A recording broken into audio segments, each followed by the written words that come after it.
Mantiqan o'ylashga majbur qiladigan mavzulardan biri bu ishchi masalalari. Demak, quyidagicha masala berilgan. Bir ishni 5 ta usta 20 kunda, 5 ta shogird 30 kunda tugatadi. 2 ta usta va 2 ta shogird bu ishni necha kunda tugatadi deyapti. Demak, mantiqan o'ylaymiz.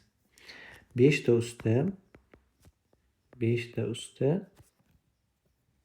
demak 20 kunda ishni tugatadi. 20 kun. 5 ta ustaga 20 kun vaqt kerak. Xo'p, 5 ta shogirdga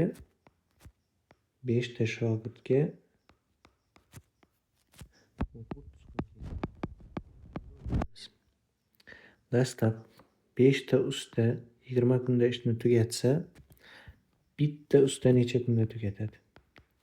Bitta usta ko'pchilik shu yerda xato qiladi. 20 ni 5 ga bo'lib 4 deb ketadi. Yo'q. Mantiqan o'ylaydi. 5 ta bo'lib 20 kunda tugatsa, bir o'zi qanday 4 kunda tugatishi mumkin? Xo'p, 20 kunda tugatsa, bunda biz demak quyidagi amalni bajaramiz. Ya'ni 20 ni 5 ga ko'paytiramiz. Demak, bitta usta 100 ta kunda tugatadi. 100 kunda tugatadi ya'ni.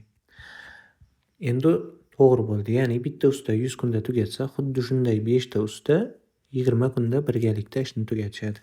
Xo'p, xuddi shu kabi 5 ta shogirdimiz demak 30 kunda tugatsa, bitta shogird xo'p 30 karra 5 150 kunda tugatadi. Xo'p, endi savol bo'lyapti. 2 ta usta va 2 ta shogird bu ishni necha kunda tugatadi deyapti. Xo'p, demak o'ylaymiz. Bitta usta 100 kunda, bitta shogird 150 kunda. Endi 2 ta usta va 2 ta shogird birgalikda deyapti. 2 ta usta va 2 ta shogird birgalikda. Bu kabi masalalarni ishlashda demak quyidagicha amallar ishlatiladi. Ya'ni xo'p 2 ta demak 2 tadan har qaysisiga 2 ta usta va shogird. Xo'p, 2 ta usta, bitta shogird, bitta usta 100 kunda bo'lsa, 2 ta usta 2 ko'paytirilgan 1 taqsim 100 deb olaman plyus birgalikda, ya'ni xuddi shunday 2 ta shogird endi 1 taqsim 150 deyman. Ya'ni bitta shogirdniki 150 edi. Mana shu teng bo'lishi kerak 1 taqsim n ga, ya'ni bu n kunda tugatadi degan.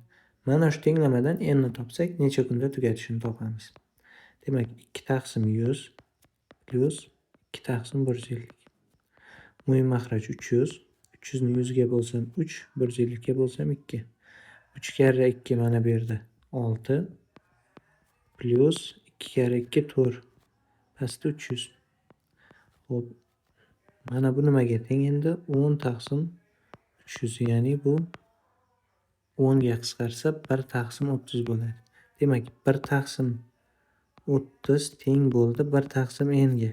Ya'ni mana bu tomoni 1 taqsim 30 chiqdi. Shu 1 taqsim n ga teng. Bundan n ni demak 30 ekanligi ko'rinib turibdi.